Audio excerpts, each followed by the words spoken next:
O pacote de ajuste fiscal é pouco efetivo e não é suficiente para recuperar a economia. Essa é a avaliação da Central Única dos Trabalhadores. A CUT vai apresentar ao governo federal alternativas às medidas anunciadas para retomar o crescimento. Veja na reportagem de Lívio Lamarca.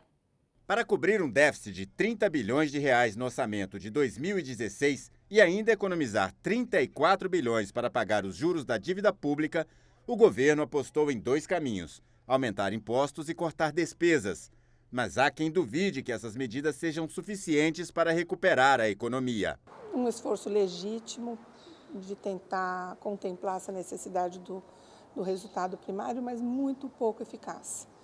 Então, de fato, aos poucos vai ficar cada vez mais claro que esse ajuste fiscal não atende às demandas do mercado e da sociedade. Independente do conteúdo que ele tem e da avaliação que a sociedade possa fazer. Mas, de novo, ele surpreende a sociedade. Ninguém conhecia esse programa, o movimento sindical não conhecia esse programa, não foi consultado. Imagino que os principais setores da economia também não conheciam o programa. Então, de novo, a forma de governar sem dialogar com a sociedade. O pacote de ajuste fiscal tem 9 medidas para reduzir as despesas em 26 bilhões de reais. Entre elas, o adiamento do reajuste dos servidores de janeiro para agosto, suspensão de concursos públicos, redução de gastos administrativos e também com os programas Minha Casa Minha Vida e PAC, e transferência de gastos constitucionais com a saúde para emendas parlamentares. Para aumentar as receitas em 40 bilhões de reais, o governo quer reduzir benefícios tributários a empresas e estímulos ao ensino profissionalizante do chamado Sistema S, Senac, SESI e SESC. O pacote tem elementos extremamente negativos.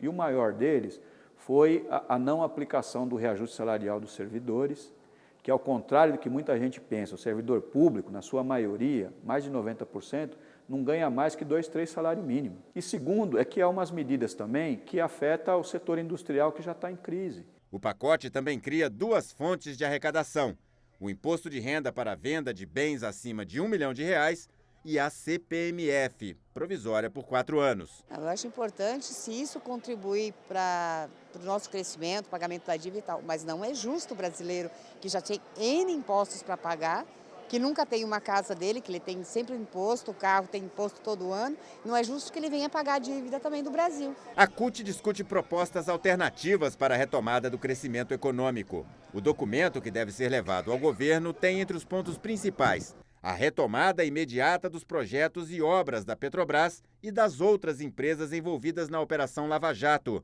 a fim de manter e gerar impostos de trabalho. Redução dos juros ao consumidor pelo sistema financeiro para reaquecer o consumo.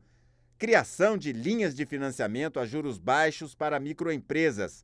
O setor não tem acesso ao BNDES e é grande gerador de empregos. Criação de mecanismos de proteção ao emprego em todos os setores produtivos.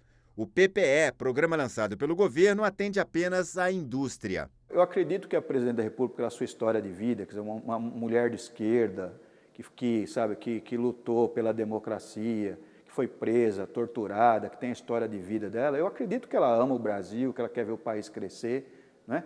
Agora, precisa se convencer que a agenda não é essa.